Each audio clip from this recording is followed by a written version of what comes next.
Hey guys, it's Alvin Taveras, founder and president of Build to Rent, and we work with about 22 different builders across 5 states. We work with the 30,000 investors within our database to help them find the best build to rent opportunity in today's market. We have a lot of excellent opportunities for our investors, but it's safe to say not all of them say yes. I thought it would be fun to compile the most common objections to build to rent, and I broke them down into 4 categories. So let's jump right in. At number 1, the objection is build to rent is too new. Now, this is an absolutely preposterous claim because build to rent has always existed. Build to rent is anytime a property is being built for the purpose of renting out.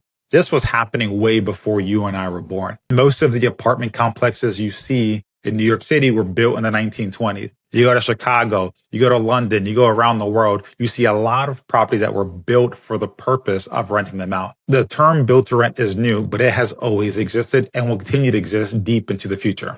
Number 2 is interest rates makes it impossible to cash flow. This is generally true if you're talking about an MLS deal. But when you're working with build to rent, we're actually pre-negotiating, a lot of times having interest rates well below the market value.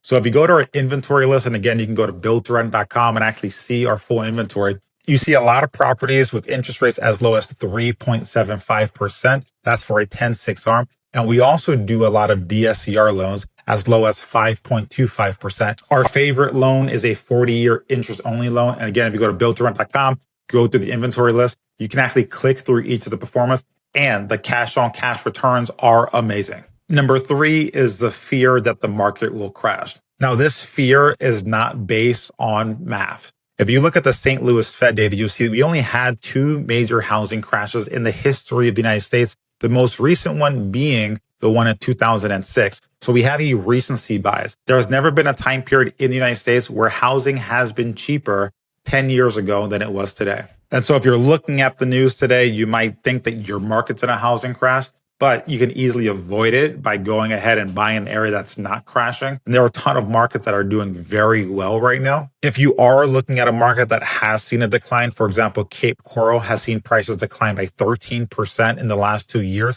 A lot of investors are now moving back into that market because they believe that we hit the floor, especially now that we are on the verge of seeing interest rates reductions. Number 4 is they won't get the appreciation like bank flips do. This logic is flawed. So a lot of people think that the only way to get appreciation is by using forced appreciation. This is actually by rehabbing the property. In actuality, you might be able to get greater appreciation just by buying the property under value. So for example, if we look at our inventory, we actually recently put this property under contract. This is a duplex out in Charlotte. And this investor bought this property for a much cheaper price than it otherwise would have sold for. As you can see here, this property is valued at $830,000, and this investor was able to buy it at less than $750,000. Now, the way that we're able to negotiate these deals is we're selling everything off market directly to the investor. So there is no other middleman. This is not being put on the market and there is no other agent involved. So with this single purchase, this investor was able to save $80,000 and automatically has over $80,000 in equity in day one with no flips or no rehabs necessary. Fear number 5 is that this sounds too good to be true. We can go line by line and validate every single number here in the pro forma. What's a lot riskier is trying to do a flip, trying to do ground up construction, trying to do a short-term rental. All of those have greater unknowns than what we're showing you here today. Additionally, a lot of our inventory has either had recent sales that have the rental data there. We can show you what people are actually paying in rent, or they're currently rented. So we're actually selling the property with tenants already placed. As an example, all of our Alabama inventory already has tenants placed. Fear number 6 is construction delays will kill my returns. I love this concern because it actually speaks to our value proposition. The majority of our inventory is within 3 months of being completed. In actuality, we actually have a number of properties that already are completed or have tenants already placed. So for example, our Southwest Florida market, almost all of our models have completed properties available. So you're not waiting for the property to be completed. They're already done. Objection number 5 is that the builder is going to cut corners. Guys, if you have concerns that your builder is going to cut corners, the worst thing you can do is buy a property that's not already completed. Because the majority of our inventory is already completed, you can actually fly out and tour the property before going under contract. And guys, take a look at the type of builders we're talking about. This is one of our most beautiful models that we have. And it's absolutely a gorgeous kitchen. This kitchen is greater than the one that I have at home.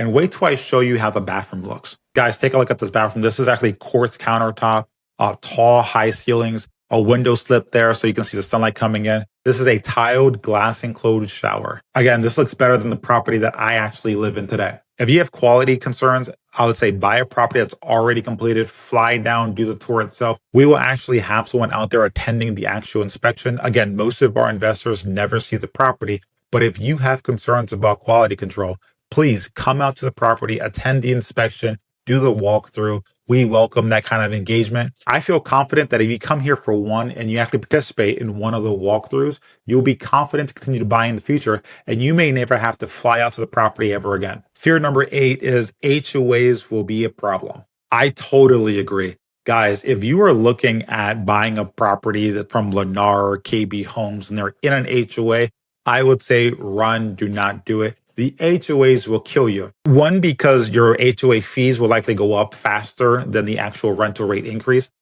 The second is your tenants do not value the HOA benefits as much as the cost will cost you. Additionally, you're going to have bylaws and restrictions that restrict the way that you can manage those tenants at that property. In general, absolutely avoid HOA fees. We avoid HOA fees. The negatives are too great. You're much better buying what we call a spot lot community, where it's a community and it has a missing middle, a property that's vacant. And you go ahead and build on that property. But again, we like more organic neighborhoods and not HOAs. Number 9 is the maintenance will kill my profits. I agree. If you're buying a 40-year-old property, yeah, you're going to have some maintenance too. The roof's going to go out. The boiler's going to go out. The appliances will die on you. You will have issues if you buy an older property.